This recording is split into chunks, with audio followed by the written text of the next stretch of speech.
Hello, everybody. Thanks for making it out nice and on this lovely location. So yeah, I work for KnowBe4. We are, pretty much the largest player in the field of human risk management, as we like to call it these days. My headshot obviously needs updating. I had hair back then. It was fake. It was only up to there. My hair was receding faster than the French army.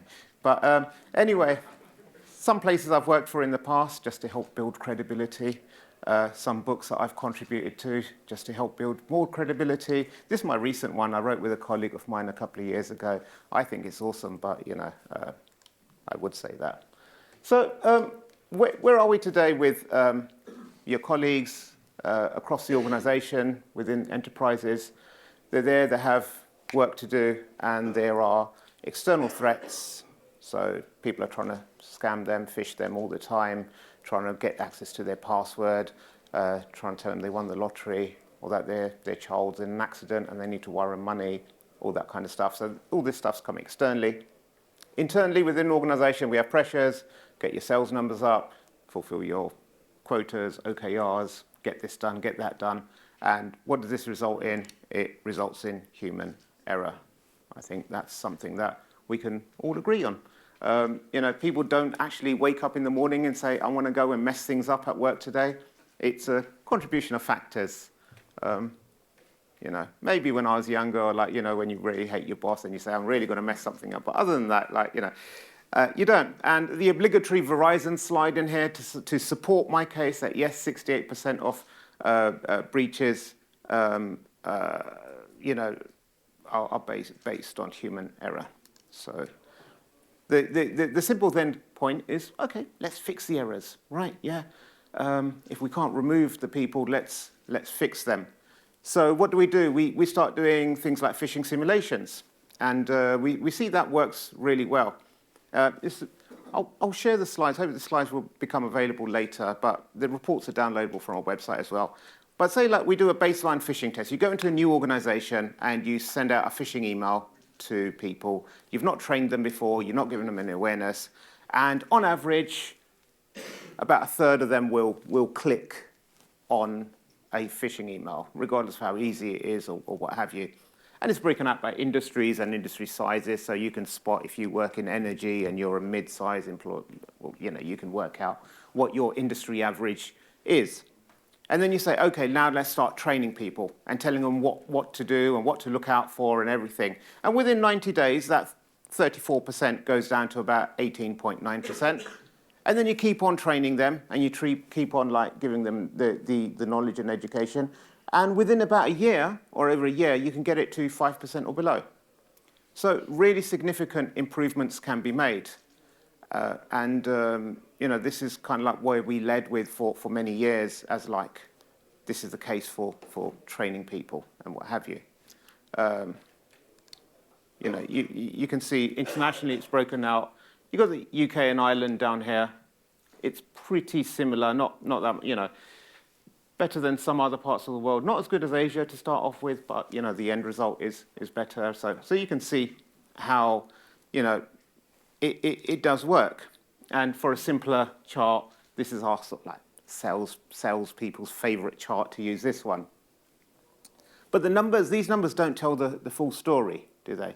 Anyone that's actually involved in sending out phishing emails to their employees, what's one of the first things that happens?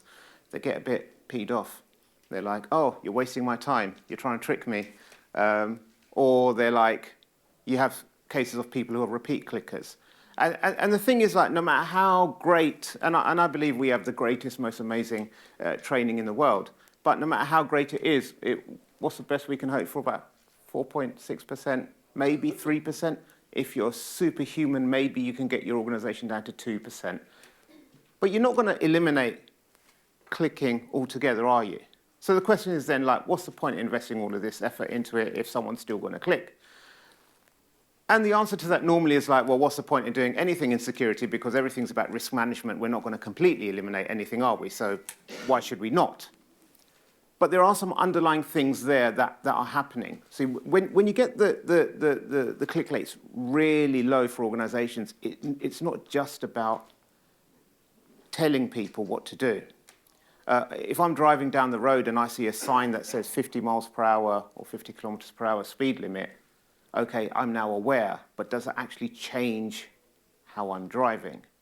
And unless I know there's a speed camera there, or there's police there, or the road conditions are poor, maybe, maybe not. Depends on how I feel responsible as an individual.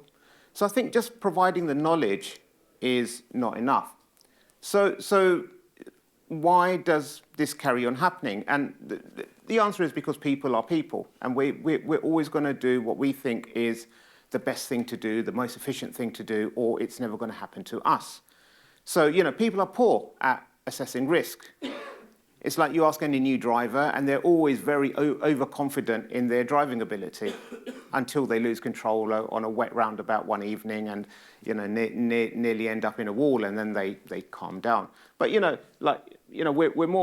people are typically more afraid of flying than they are driving. They're more likely to have an accident on the way to the airport than they are on the plane. But the way we evaluate risk is we're always going to be more afraid of that. We're more afraid of sharks than falling coconuts. But apparently falling coconuts kill more people a year. Yeah, I heard that. I wasn't sure whether that was a real stat, but I see some nods, so apparently it's well known. I like this quote by Kumar Galatra Ford, and he goes, car making is 100,000 rational decisions in search of an emotional decision. And I think this is such a powerful quote because, as we heard in the panel this morning, a lot of us come from a technology background. And the thing is, like, whenever you give a problem, say, to a technologist, they're going to reframe the problem as a technology problem and give you a technological answer. And in most cases, that works fine.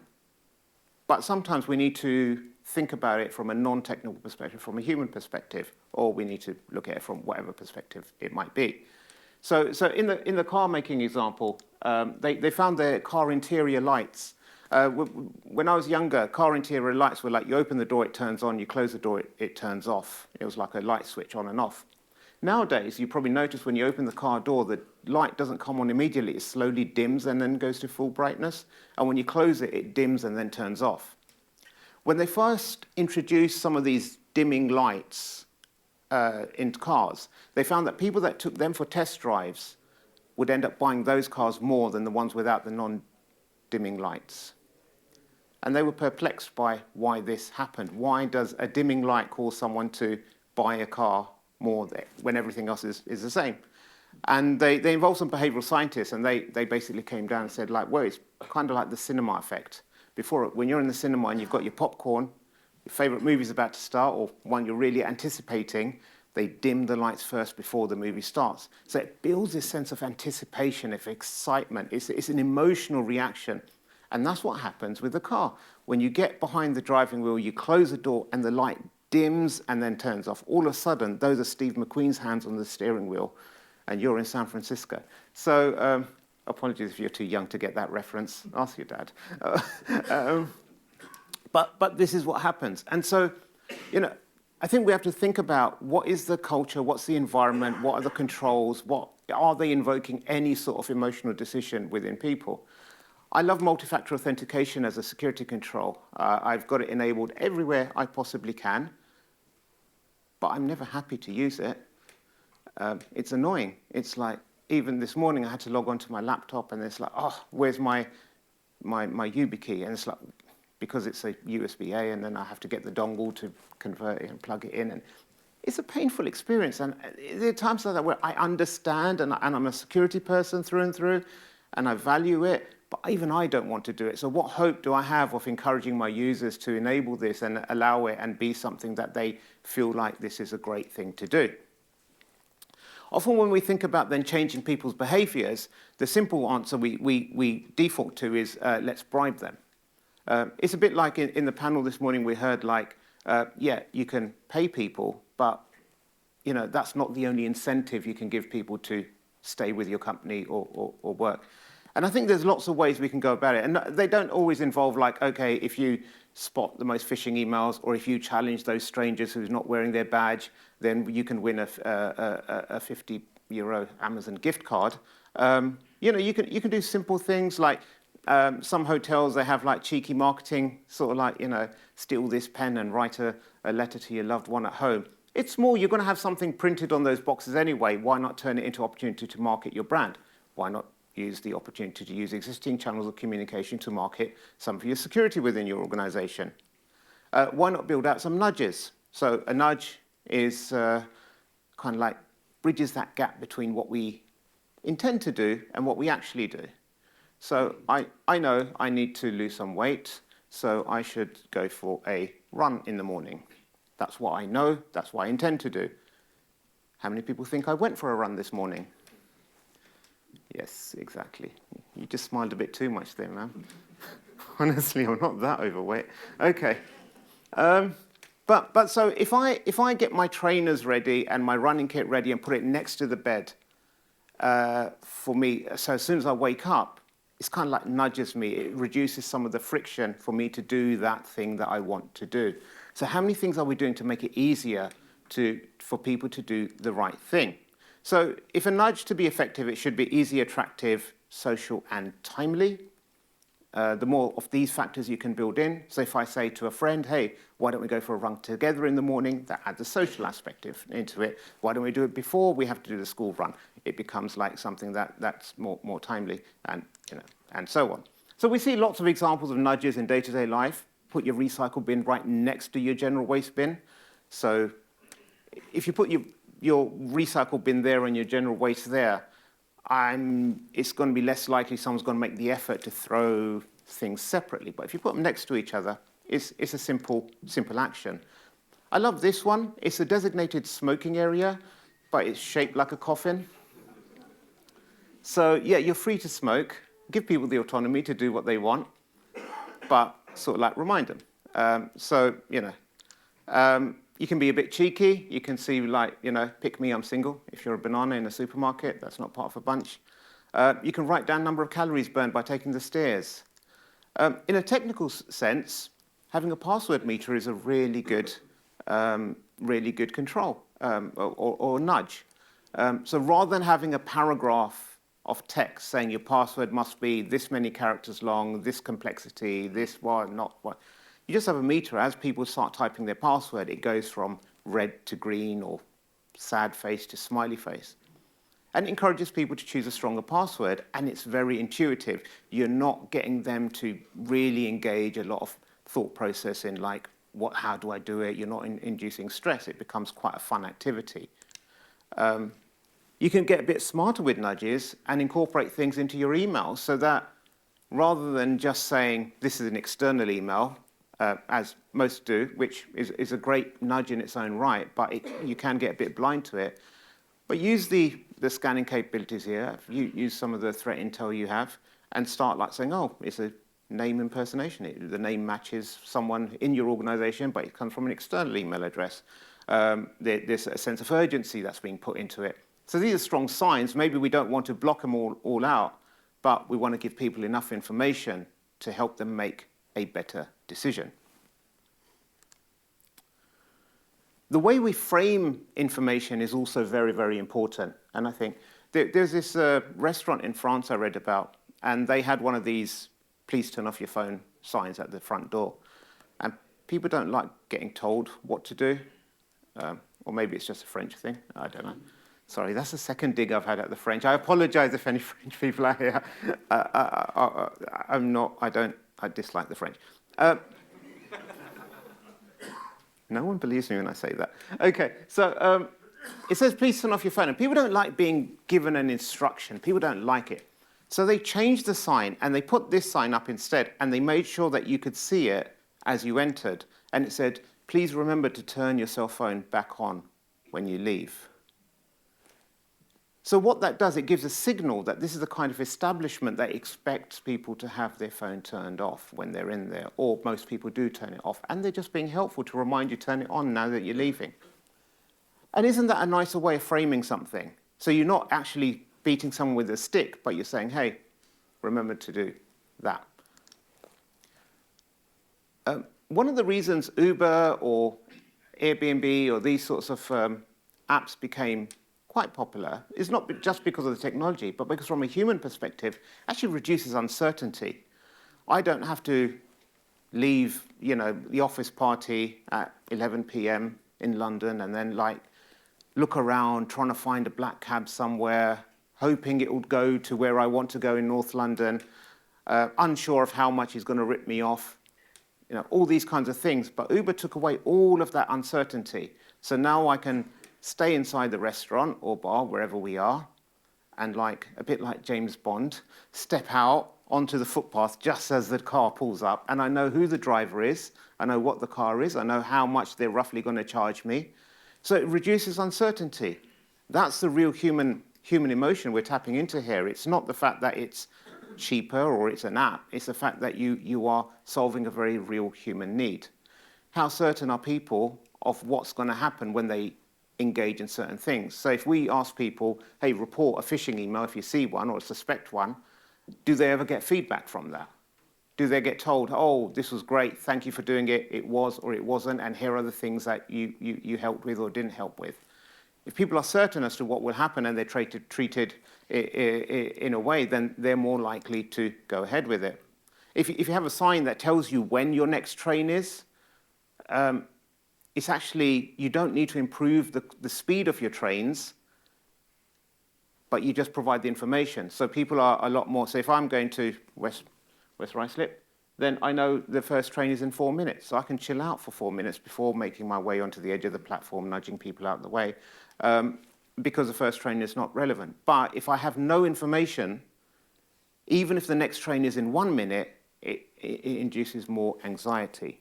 Same thing with flight delays. So this is really useful. It's telling you the flight's delayed because of a late arriving aircraft. If you're traveling, then do this. And it's giving you all the information that you need, which is far, far more useful than just saying flight delayed. So it's far better to say people, here, we're going to be sending phishing emails. Here's why. This is what we want you to do. This is how we're going to help you. This is how it supports the organization. And that makes people feel more involved rather than, why are you doing this to me? People want the autonomy. And these speed signs, they just tell you what your speed is. And it gives you a smiley or a sad face. I don't know if you have them here in Ireland, but these are shown to be far more effective than actually speed cameras. Why? Because speed cameras have an aggressive, confrontational nature, which is we're here to catch you out and we're going to give you a penalty if you speed. Whereas this is work with us, please. We want you to be responsible drivers. And so people actually respond more to when they're given autonomy to do what they want, but they're treated a bit like adults in that regard. The average speed cameras are probably the worst because if you're on the motorway and there's a zone of 50, then you have to be really stressed because I want to stay at 50 all the way, and then it becomes a real aggressive thing. So again, how do people feel in their relationship with the security team within the organizations? Perceptions really matter. I love how the weather app, it's not from today obviously, but it says it's 24, but it feels like 22. What does it need to say it feels like 22, even though we've measured it accurately scientifically that it's 24? Because people know humans don't care about science, really. They just care about what they perceive and what they feel. Delayed prescriptions are a great idea of how to make people feel valued. If you go to the doctor and say, I need antibiotics because I've got a bad cough, and they send you home saying it's viral, if it doesn't get better in 5 days, come back and I'll give you some antibiotics, you feel like, well, that was a waste of time. But if they write you a delayed prescription, say, if it doesn't get better in 5 days, take this to the chemist, and they'll give you antibiotics, you feel listened to, you feel heard, you feel like they really understood me, even if you don't need to take the antibiotics. So again, I'd say, how do people feel when they approach or interact with the security teams or the tech teams? Do they feel heard or listened, or is it, oh, they're the department of no. If I say I want to use this file sharing service, they're just going to say no. As opposed to maybe they're going to take time to understand why I need to use it, how I need to use it, and maybe offer me something that's just as good. And people want to be treated fairly. They don't want to be shamed. Victor Lustig, oh dear, I just realized this is another French example. But he was a Frenchman, and back in the day, he sold the Eiffel Tower to André Poisson for 70,000 francs. He didn't own the Eiffel Tower. He had no authority to sell the Eiffel Tower. He just scammed him into selling it. And André felt the same way that a lot of people today feel when he got scammed. He felt a sense of shame. So he didn't tell anyone. He just quietly thought I'd bite the bullet off that 70,000 francs that I lost. So Victor, he'd actually fled to Austria, and he saw that, Andre hasn't grasped me up. So he came back to France and he resold the Eiffel Tower to someone else. He did get caught after that, but it just goes to show, unless we encourage people to speak up and share their experiences, the criminals are going to get emboldened and they're going to carry on. So we can't measure things like certainty, autonomy, fairness, respect very easily, but these are things that really, really matter to people a lot.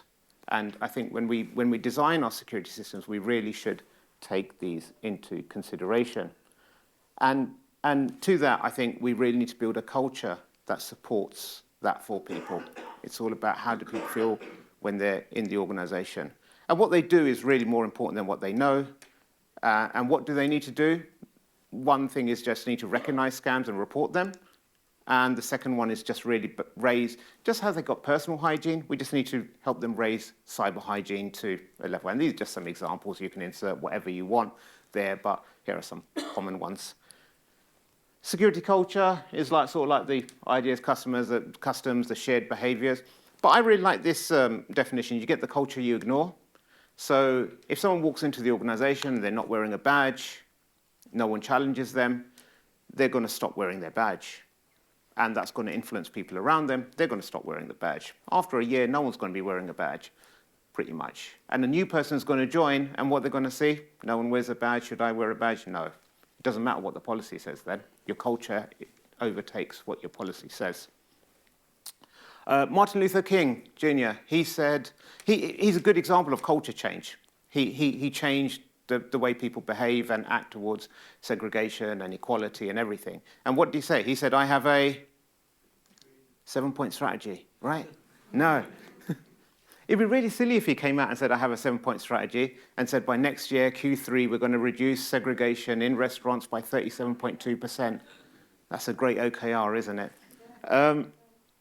No, he didn't. And because culture change doesn't work in 7-point strategies, it's an ongoing effort that needs everyone to be involved. And some of the pillars I say is like, create champions, have people to share stories, be consistent. That's far more important than intensity. Sometimes in October, it's Cybersecurity Awareness Month. People say, let's do a big campaign, and then they forget about it for the rest of the year. A bit like me, like January, going to the gym and then not going for the rest of the year. Don't laugh, please. Build choice architecture, make it easy for people to do the right thing, and really design your security with users at the heart of it and the mind of it. So the key takeaways are, I think, let's work and let's use our technologies to protect our users. So let's stop stuff getting to them. Let's defend them when they do make a mistake. We're not going to get click rates down to 0. We're not going to stop people from picking up that USB drive that says HR bonuses and plugging them into the machine.